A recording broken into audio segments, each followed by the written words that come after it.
Good evening, everyone, and welcome to Alpha's Neighborhood. My name is Deion Wells, a member of Alpha Phi Alpha Fraternity Incorporated. In honor of Black History Month, we'll be reading children's books by Black authors. And tonight, I have the pleasure of reading The Tales of Camellia B, The Sea Surfers by Sakari Milan. In this book, Camellia B, a little 10-year-old African-American girl, along with her friends, travel back in time to discover the unknown and hidden truths of Black history. So let's open the book and go back in time.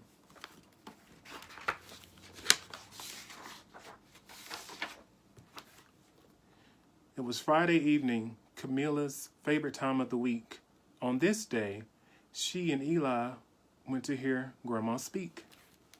They quickly gobbled down Daddy's pecan pie before they grabbed their night bags and waved goodbye.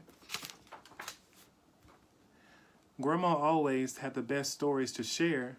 The history lessons Camilla learned at school could not compare. Camilla grabbed the popcorn, gave Eli a plate. The three of them sat around the fire as they ate.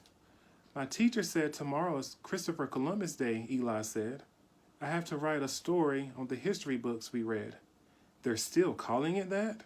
Grandma sighed. What else would it be called? Camilla replied. Grandma sat up, took off her glasses, and looked at them. Straight in their eyes, she said, "Pay close attention and open your ears wide." Many before Columbus sailed the great sea, our ancestors came before him, although many will disagree. Camilla closed her eyes and thought about how fun it would have been. She took a deep breath and let her imagination take her for a spin. Long before 1492, African people sailed the ocean blue. In 1311, the Malians were led by King Abukari, who ruled the largest kingdom on earth, the Empire of Mali.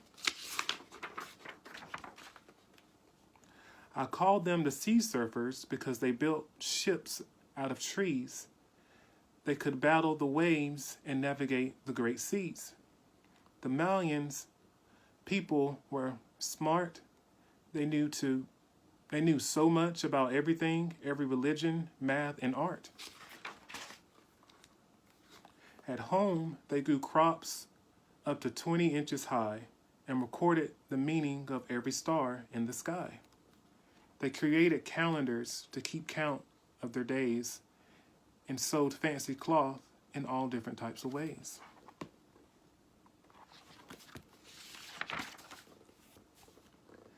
The Malian people had a lot to share. Keeping it to themselves was just simply not fair.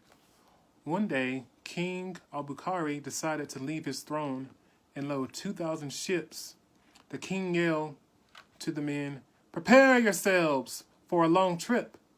The men climbed aboard their tall, pointy spears and fought through the waves with no fright or fears.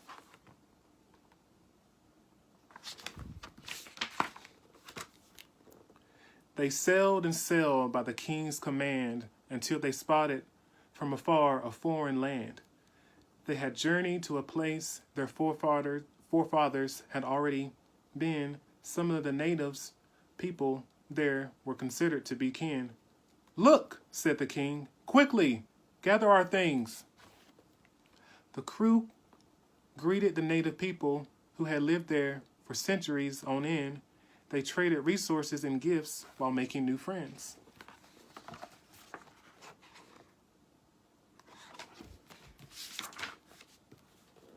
The Malians and the natives got along very well. They each had so many stories to share and tell. The chief told stories of Africans who had come before. He showed them the writings they left while they explored. The natives were skilled in more ways than one.